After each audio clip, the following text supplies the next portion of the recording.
Hi, Kyle!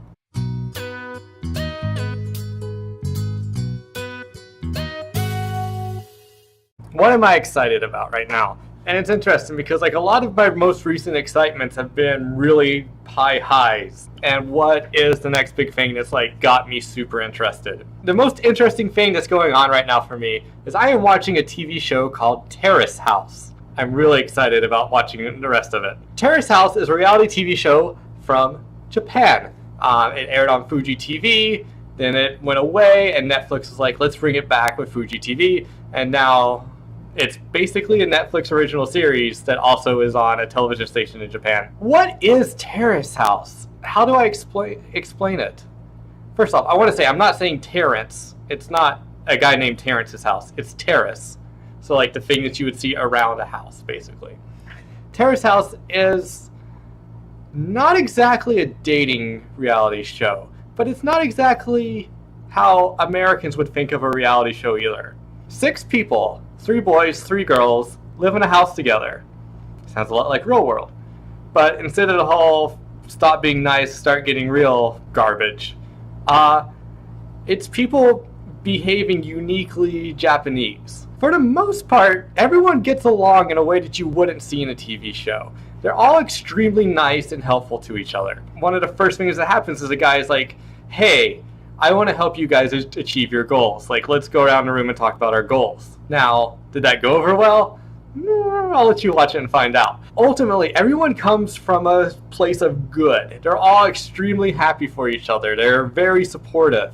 And you don't see that in American reality TV shows. I'm not here to make friends. Actually, I'm a Friends producer. I am here to make friends. And I think that makes it a really interesting show, because not only do you get to see parts of Tokyo, you get to see how people actually behave and go to places that you normally wouldn't see.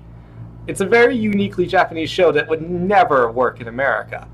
And that's why it's such an interesting watch. Now here's the thing. No one gets voted off the show, right? No one gets forced to leave. It's not a game. It's just people living. And I think that's the best game of all, right? Like, how do you go by day to day? Now, that's not to say that nobody leaves, right? You leave when you feel like your time is up. Did you offend someone? Are you causing more problems? Then good. Like, it's all about how you are at the time, and then you choose to leave, right? No one says, like, Jonathan, you gotta go. Jonathan, leave.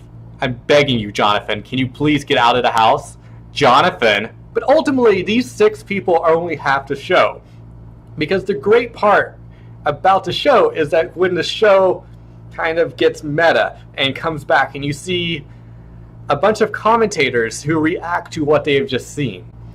So you see like old pop celebrities from Japan talking about what just happened and making jokes and kind of insulting the people on the show for humor. And it's really nice. It feels like they're all coming from a place of good, and it's hilarious. There's a comedian on there who you'll know who I'm talking about. He's just constantly like jabbing each of the contestants. They don't ever actually interact with each other, which is also kind of cool. Because like I kind of wonder what happens when one of the characters like watches the show and is like, that was kind of a mean joke. I thought that guy was nice. But again, it's not about meanness. It's about fun, and it's about having a good time and admiring how people behave in these situations. And it does a really good job of that.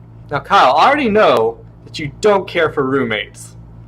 So, if you had to pick one person, who would you like to be stuck in a house with?